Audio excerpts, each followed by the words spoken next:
well. But I noticed already he has started on the wrong path because he want to build 500 houses in 2 days, in 2 years, without actually looking at what there is to be built. Well, if he is a Barbados scholar, I don't want to be one. I don't want to be one. You have to think out these things and think them out carefully, Mrs. Speaker. In keeping with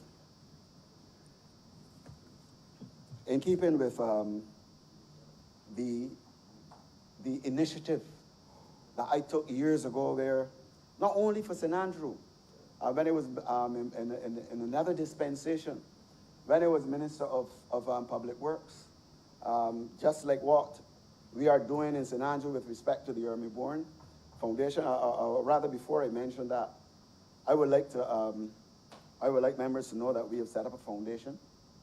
I've already spoken to fairly influential persons, and I hope it may very well be possible that we might have to, subject to the building being transferred to the Ermy Bourne Foundation, that we might have to, the property has to be vested in the Ermy Bourne Foundation. And it wouldn't cost, it shouldn't cost government a cent. And in this connection, I believe somebody mentioned this morning the question of the Frank World building. I believe that all 30 of us have important individuals in our constituency who have served the community well, not just at an international level, but at a parochial level. And we should do the same. And there are a number of persons in the constituency, business people, who are willing to help us in this regard.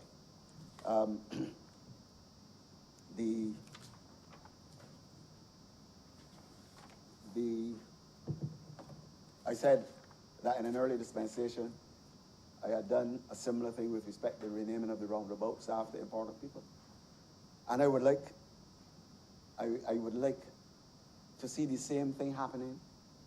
I don't want to, I don't think we should wait, because you remember under the last administration, you had the rush to rename a lot of buildings and schools after persons who had no identity, no identification at all with the particular structure.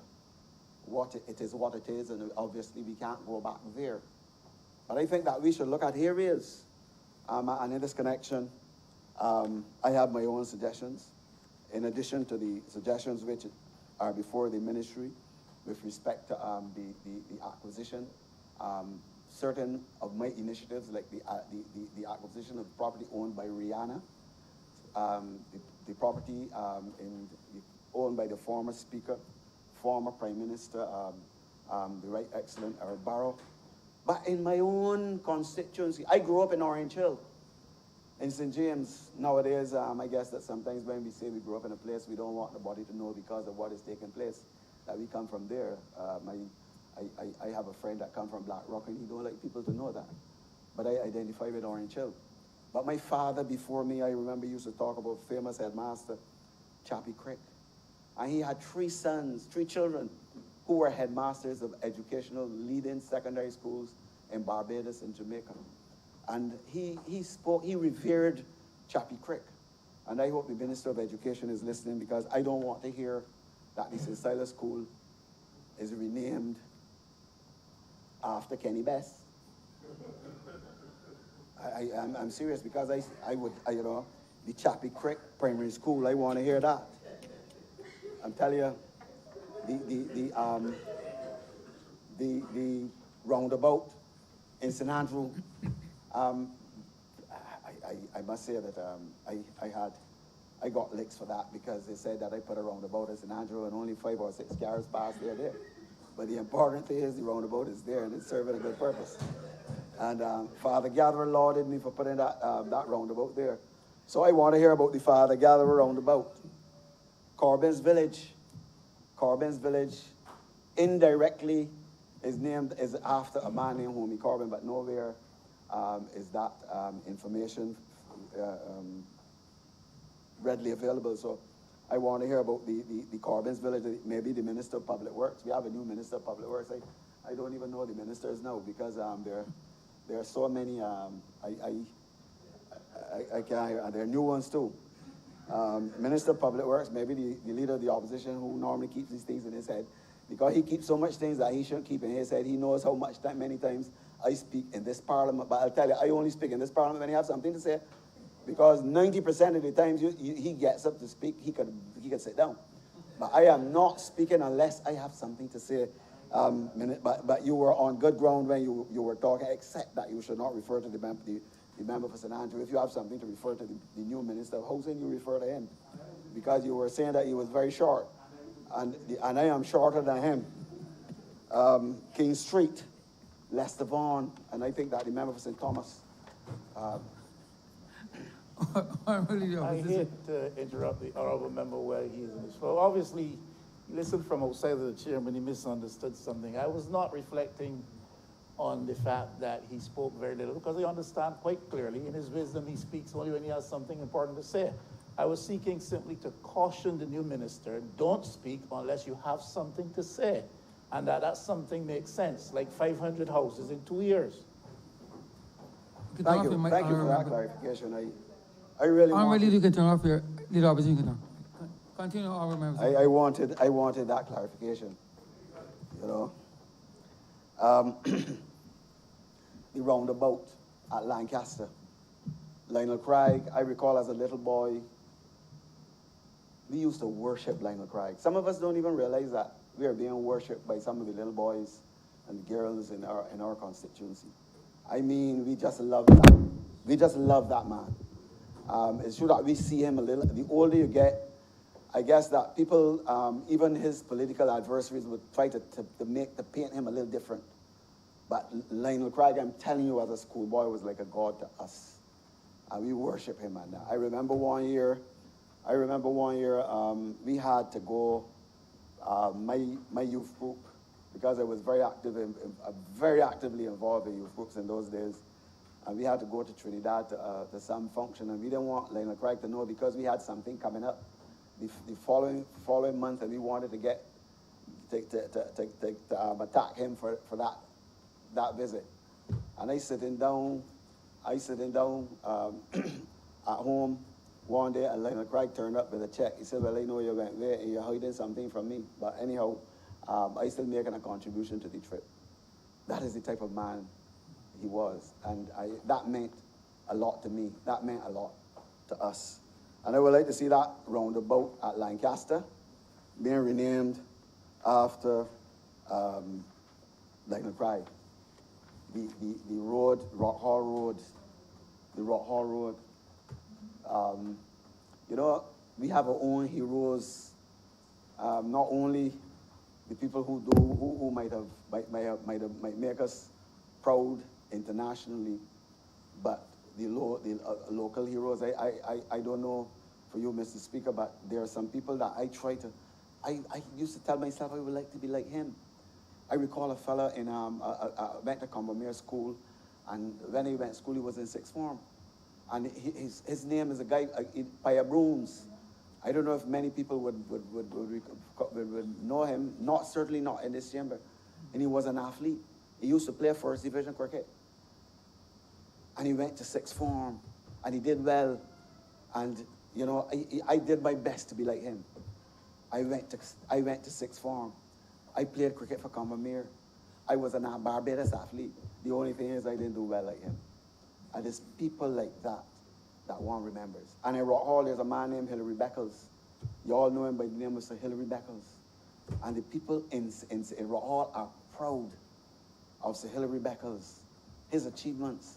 He has actually made people be aware of that there's a place called Rock Hall, a backward parish. My opponent during the last election, she did me a favor. She made me get all the votes in Rock Hall because she said that the people in Rock Hall backward. And that's why they voted for the Barbados Labour Party. And for that I'm grateful. I'm glad that she made that comment, but because I did get all the votes. And finally, Shorey Village. I know that Conrad Hunt, it is very timely that we've just had the passing of Sir Everton Weeks, and now former Prime Minister Arthur, I certainly will have a lot more to add to what I have said, because I haven't said anything yet. But Conrad Hunt is like a legend in St. Andrew. And you know, sometimes when you are looking at, you're watching cricket with the West Indies team, you wondering if there can be a reincarnation of Conrad Hunt in order to help the West Indies in their misery. Yeah, when you see John Campbell and Craig Bradford and others. Exactly. That is correct, sir. Okay, thank you. You know, but you have to allow these youngsters to know these people. Conrad Hunt Drive, renaming of Shorey Village, or Savannah Road. And I have a lot of suggestions, but I'm not going to come in here, and I'm not going to, just to please somebody, to get in here and try to speak on every subject, to speak for 10 hours and whatnot, simply to please anybody. There's a member, and there's a person who used to come in here, who has exited these chambers. He used to come in, he used to complain all the time in my last dispensation, complain about the roads in his constituency. And whenever he come, he used to talk about the Judge Gap, the Judge Gap, the Judge Gap, the Judge Gap. And my permanent secretary tell me, you know, you could silence him. I said, how we could silence him? Rename the Judge Gap Kelman Drive. And I renamed the Judge Gap Kelman Drive. He stopped talking about the Judge Gap. But I mentioned him because, Mr. Speaker, he came in here. I don't think there's anybody in the history of Parliament that has spoken more than him. And he could only be remembered for one thing, an airport in St. Lucie. Mr. Speaker, I'm obliged to you. I remember, could you turn off your microphone, please? I remember, Senator, could you turn off your mic? I remember, Sir Michaelis. Okay. Thank you, Mr. Speaker. Good afternoon to everybody, all my brothers and sisters, all my colleagues. Let me place the caveat in. You are my brothers. You will be my brothers. And I said to a group, I will not leave thee or forsake thee. Friendship is friendship. Let me, the honorable member for St. Andrew, my friend, my good friend, we both face the same fate at the same time. I think he has said enough. And as you spoke, I said to myself, I hope that the other members open their eyes. I hope that they tune their ears. I hope that they know what they saw and understand what they heard. And it's fundamental in underpinning this exercise today. I am not going to speak in any way grounded in any form of fanaticism. As long as I am in this House of Assembly, sent to the House of Assembly by the people of Barbados, I am not going to speak in any subjective way or for the sake of any institution. And that is, I am here as the parliamentary representative of St. Michael's East, and I will defend that until eternity. And I want that to be very clear. And the honorable member of the opposition is also one of my constituents. Now, the member for St. Andrew must face these charges by me. Since I've been in this house, he's invited me to St. Andrew many times to address his branch. You never honor it. Then, on one year, he invited me to give the Hermie Bowen lecture, which I really regretted that on that occasion, I could not do so. I would not speak today unless I make some reference to Hermie Bowen. I know the the Honorable Member for St. James South, No. North, laid claims to special succession rights and treated us to a biography of the life of the family and how these special privileges were handed down through the years, speaking about the Honorable Liz Thompson and things of that nature. And that is good. That is good. But I think what is most significant about Ermi Bourne is in very difficult times and against male chauvinism. What was the other word you? Misogyny? And misogyny. Where men believe that women should they elevate them to human beings, but they felt that women are secondary to men. Ermi Bourne emerged out of those kind of negations, that kind of mindset in a very difficult time. Everybody, most of the males, even at the level of Parliament, and a number of people who perceive themselves to be significant others in this Barbadian society, felt that, no, a woman, a black woman, should never be in the House of Assembly. And it is no easy fight that she was responsible for creating that cleavage in the political space so that other women can emerge and reach the top of the political ladder in the halls of Parliament. Like most of us who experienced the acts a few days ago, I don't know how any human being can feel glee, any form of joy as a result of having faced the shock that we all face. But probably I am a little different. I didn't cry.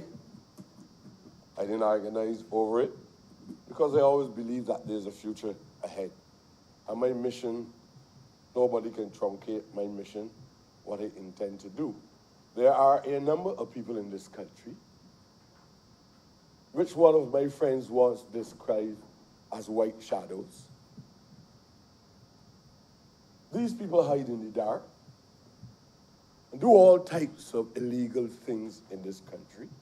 And black men who have been elevated to higher office than women allow these things to continue over and over. I am not convinced, anyway, that these people mastermind all that you have seen going on. Because my intention is to make sure that wrong things must be made right in Barbados. And I am not going to stop, and if they're smiling, tell them I am in here for 3 more years. And as long as I am in here, and I identify these forms of discrimination, I am no person that talk about, I don't see color. I am not going to talk foolishness. Only a man without a brain can say he don't see color. I'm not going to tell you that. These people, and I know who they are, you know who they are. We don't own much land on the beach. We know that. You don't notice this, that don't own land on this beach. Unless it's a beach boy, lineman on it. These people want special privileges on our beaches. And you men in here with muscles and testicles don't know how to stand up and say it is wrong. During the days of COVID, a man goes onto a beach with strong protocols and emergency legislation in place. Little black boys sent to jail for 3 months because they were on the streets after 8 o'clock. And a man could sneak up on the beach with a big excavator and dig up all the beach lands and plant trees across the beach. And then you could hear people saying he could tell a newspaper and be facilitated by a newspaper with journalists that ought to be able to talk, all right, saying the man is asking for $30,000 because the minister who was misinformed. This little peanut brain boy, along with an attorney at law, know that they've done wrong, and in order to reduce my judgment to a lack of understanding of the law, he seemed to be pardoning me. Pardoning me, a member of parliament that thousands of people voted for, over 3,004 in the last election voted for, because I took action against him and his company for doing what is wrong. I strongly believe behind all this is the action of these people using force in order to get what they want. My friend has a different perspective, and I appreciate his perspective. And that is something that we would like to see. That if you have a perspective on something, and I have one, I treat yours with great respect, and you treat mine with great respect. I am not dogmatic about anything. I am a reasonable man. And I expect other people who have been elevated to high office to be reasonable people. So everybody becomes disappointed when these things happen. But in many cases, people who find it offensive sit quietly in silence and don't express any dissatisfaction about it. Well, I want the records to show I cannot appreciate that either.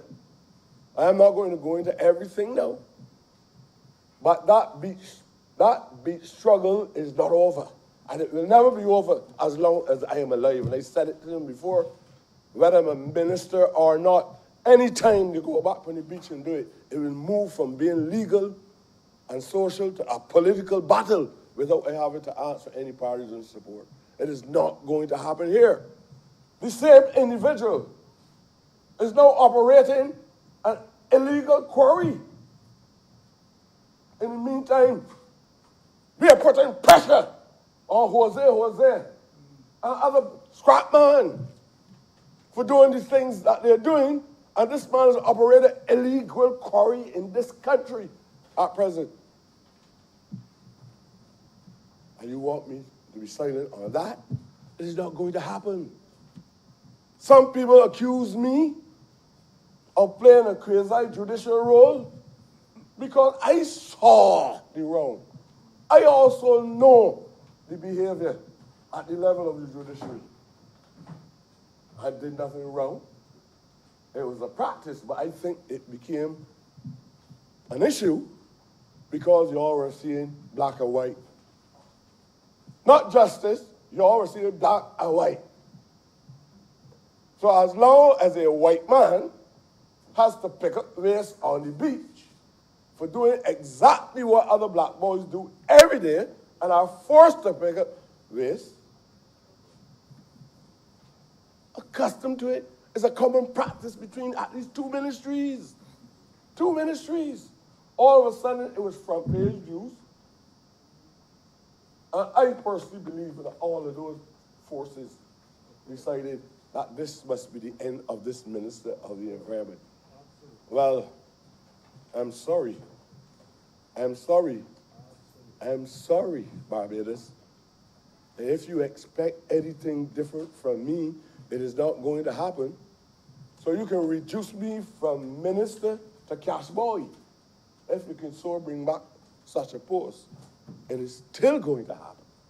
And I am not going to upset these things happening across Barbados because the people elevated me to the office as an MP, and subsequently the Prime Minister felt that I was suitable at that time to be a minister. If that position no longer holds in her mind, I just go back to the people. I wanted to say this to you too. Nobody, no one human being can determine the end of my political career. I did not get a vote for from anybody outside of my constituency. That'd be illegal. The people who voted for me will determine that, not by any journalist running around, a photographer, and selecting certain people to say if I am tall, short, old, young. None of those variables. I've heard a lot of theories in here from black people in this parliament that disconnect themselves from people that are seniors, but go begging the people for votes all the time. But nothing in society is valuable if you're an old person, but you have the required lucidity to be able to ask that body at the day of or the eve of an election to use your wisdom and select the best candidate among those who is offered to the general public of Barbados. But none of them, a judge could be 400 years old, or the president of the Senate could be 4,000 years old, or Queen Elizabeth could be 2 million years old. This is how this society is functioning, you know, and the foolishness is circulating from the day of birth to death. And people believe that they're saying something that is so fundamental. And that's what we have. Sir, I know that this discussion doesn't allow me the amount of time to talk about class differentiations and what I expect from petty bourgeois people, what I expect from the proletariat, the lumpen proletariat. It doesn't allow me the time to talk about that because that is alien language to some people. But I wish I had that opportunity because you'll be able to understand the dynamics of what we are experiencing in Barbados. I came to Parliament to make a difference. I don't want to be the most efficient in a system that is rotten. I don't want to prove that I build more houses than anybody. I don't want to pretend that I can work with 16 members of staff or one. I come to help with a transformation in this society. A society, all of these small island development states, a society that are people who were dehumanized, or people who were deculturized, or people who are disconnected from reality. I come to make sure that I redress those issues in society during my lifetime. I don't want to move bush to plant flowers out of gardens. That is not my job. I look at human relationships. That land once belonged to the plantocracy. I respect the state by whatever means necessary that is legal for transforming that land out of the plantocracy who dehumanized me and people like me, and the state having possession of that land, and now the very people who was enslaved and were not human, had no persona, are the very people now responsible to make it an institution of significance for the sake and the benefits of ordinary people like you and me. I hear somebody say when you travel, you see botanical gardens. So in other words, Barbadians don't even know what a botanical garden is, for those who never went on a plane. And likewise, those of the plantocracy believe that there's no way a little black boy from in the Ivy, from around my Lawrence and Licorice Village and Titchburn and those areas, could have a vision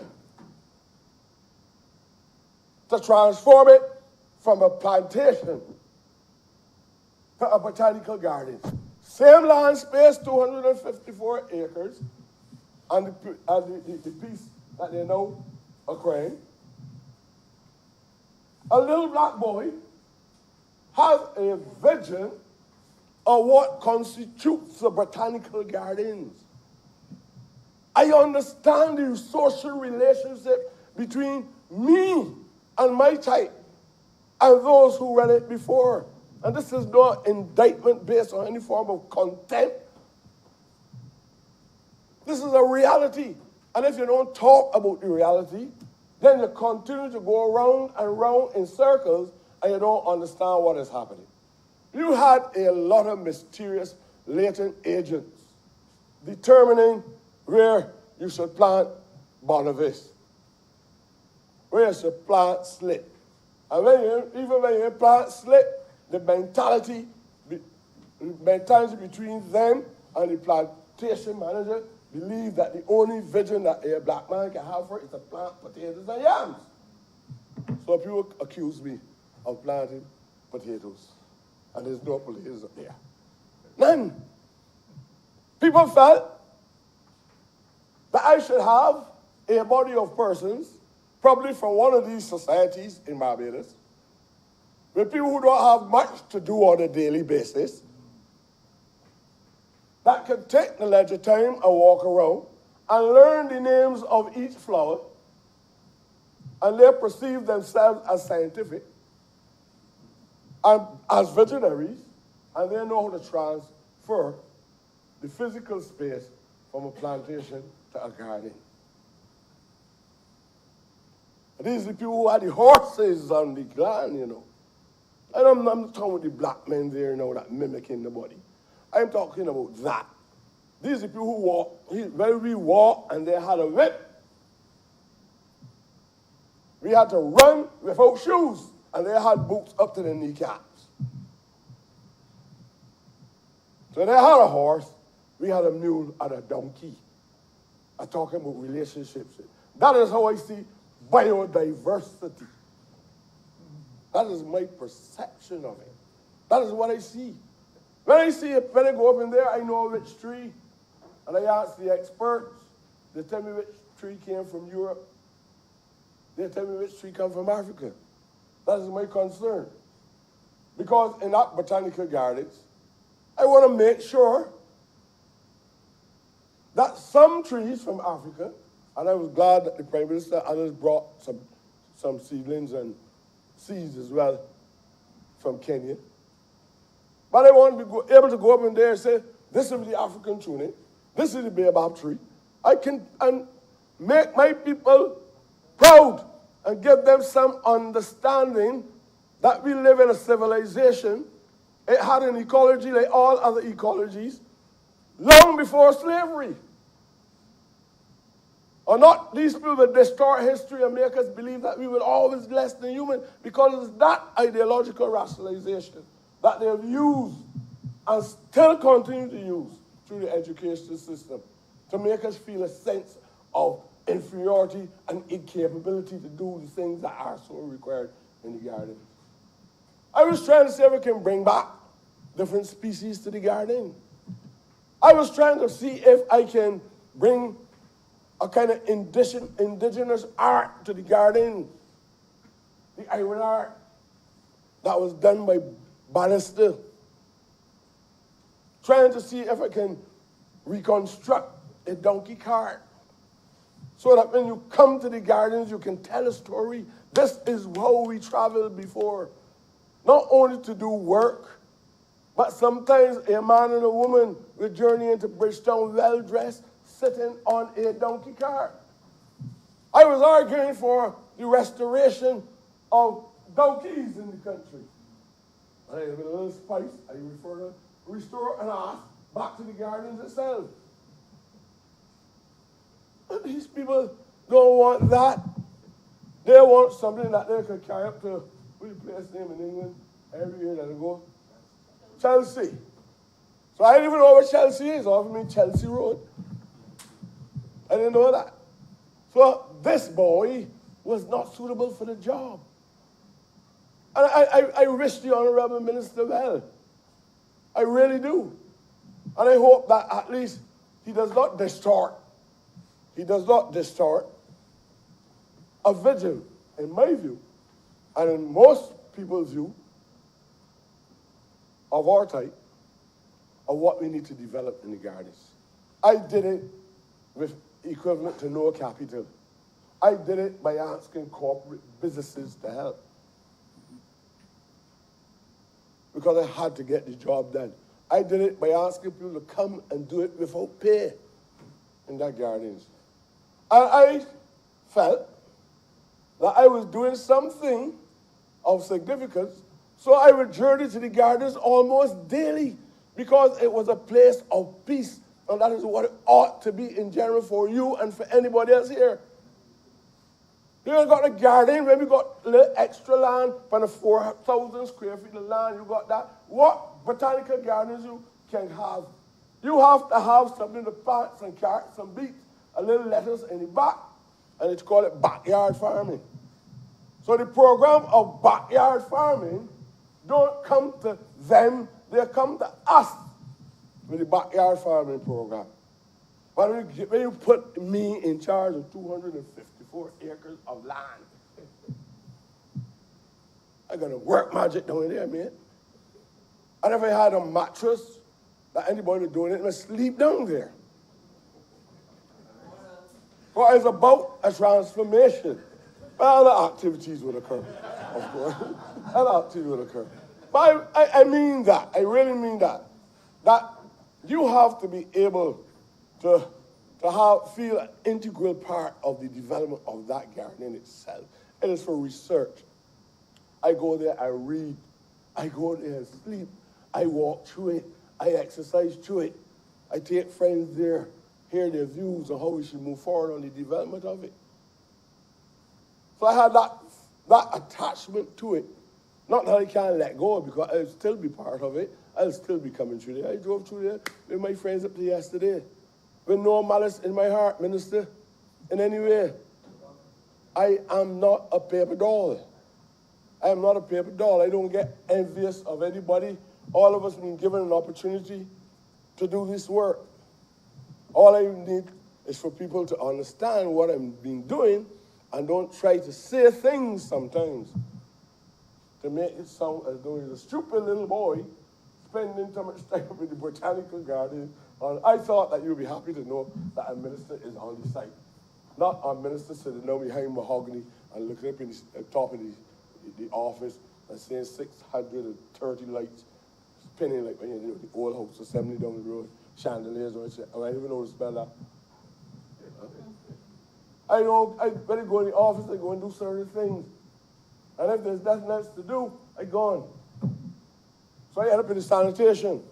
I go up there, me and the fellas, I dance with the men, dance with the women. We laugh and talk. We have a healthy relationship. I can account for my stewardship.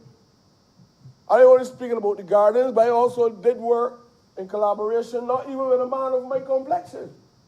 If you come there sandwiched between the Basel roundabout, the Basel statue, and you move to the western, the west is a big place there called.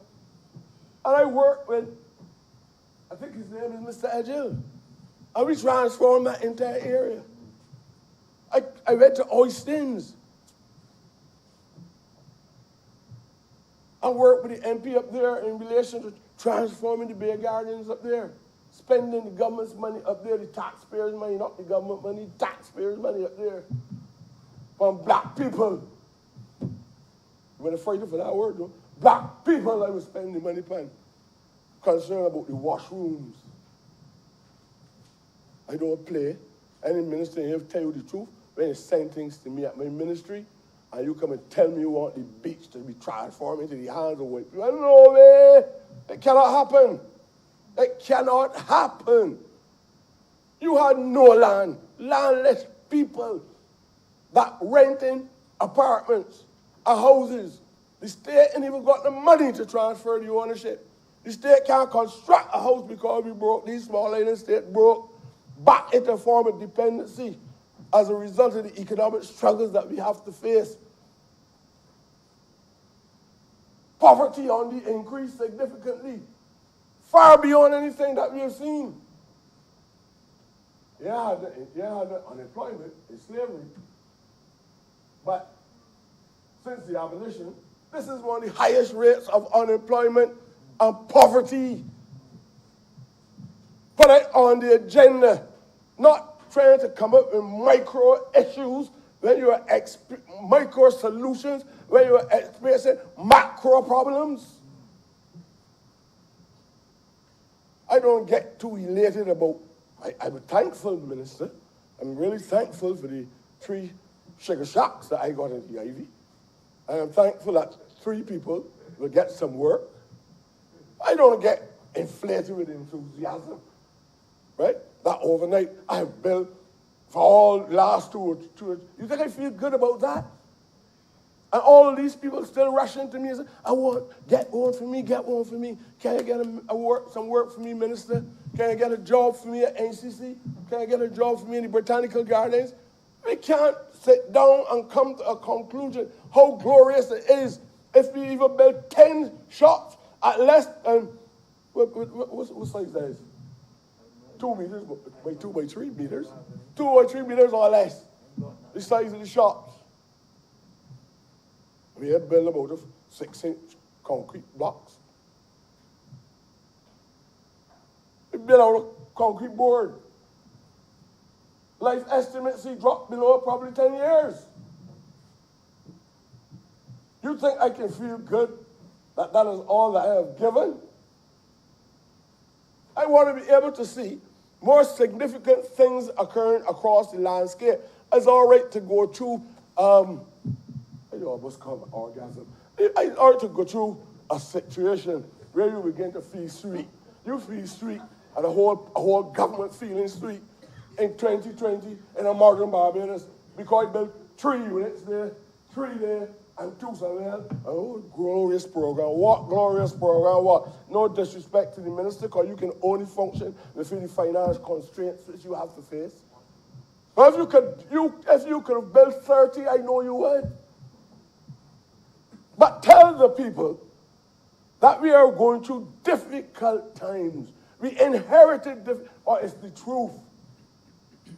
But if you confuse minds, that we believe that we are doing as great as we would like to be, then you have to pay the price when the people use their own judgment.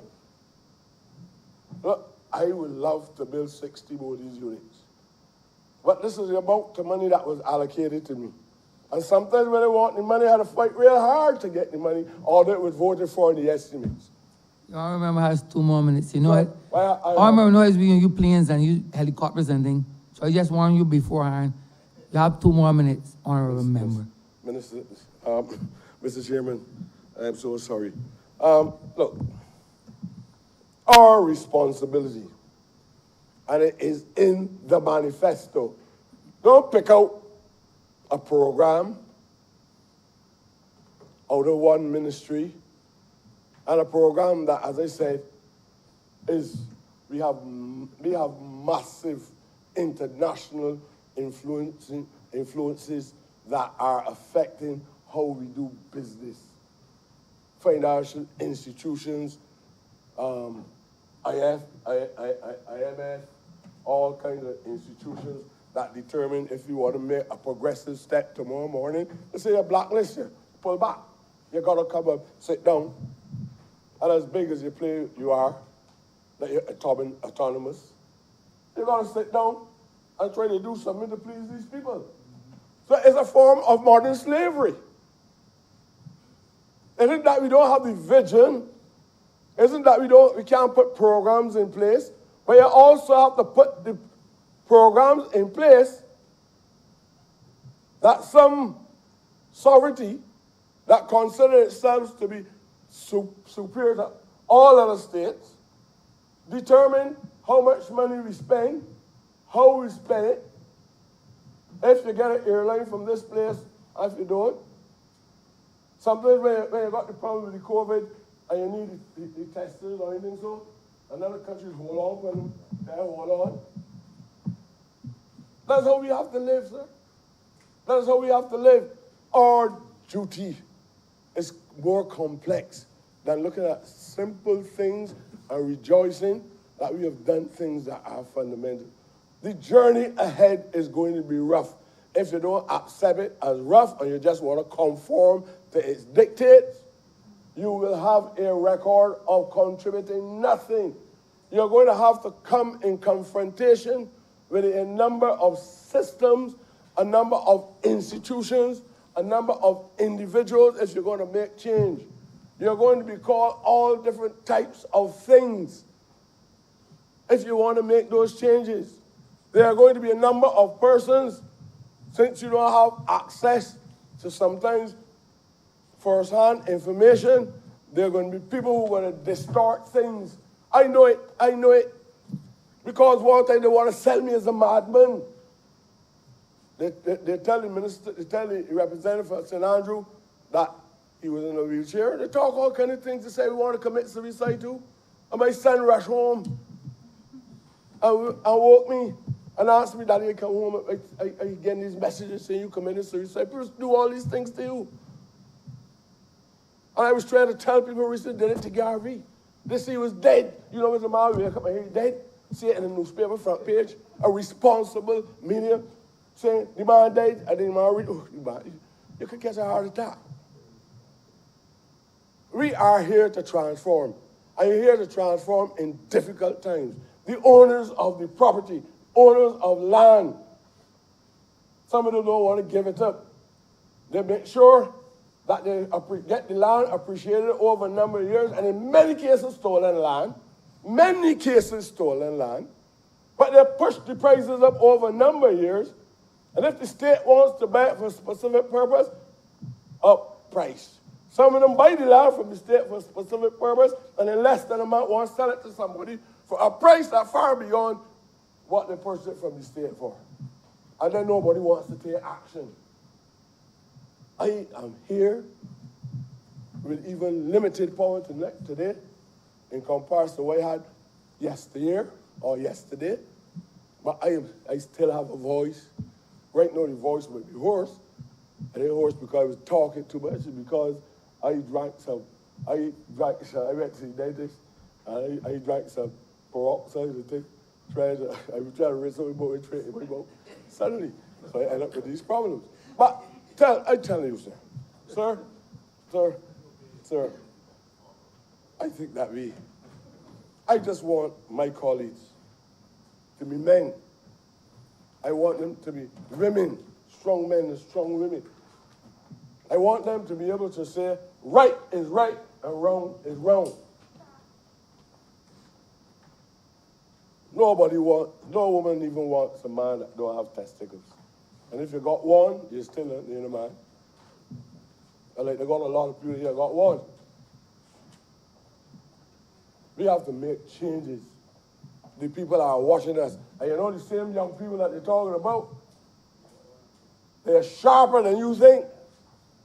Because the daily discussions are about the things that I am talking about. They question the ability and the courage of ministers every day. I remember your pattern hasn't changed at all. Yes, sir. Your landing gear still has problems. Even though Aliyat got problems, you seem not to have problems, sir. You're landing. There are new airlines, sir. Please land. New airlines coming into Barbados, sir. Please land. The energy is coming from solar. Yeah, but that is understood, sir. Well, sir, I just want to make the point, and I do appreciate the time and the flexibility that you've given me. But I just want to... your time is ending, you know, sir. Yeah.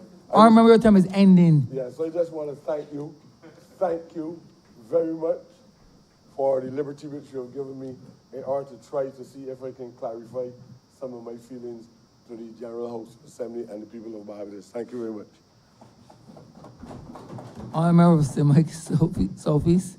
Thank you, Mr. Speaker. I beg to move the suspension of the sitting until 5:15 p.m. 5:15? The question is that this honorable chairman will be suspended until 5:15 p.m. All those honorable members in favor, please say aye. All those against, please say no. Meeting the ayes have it. This honorable chairman stands suspended until 5:15 p.m.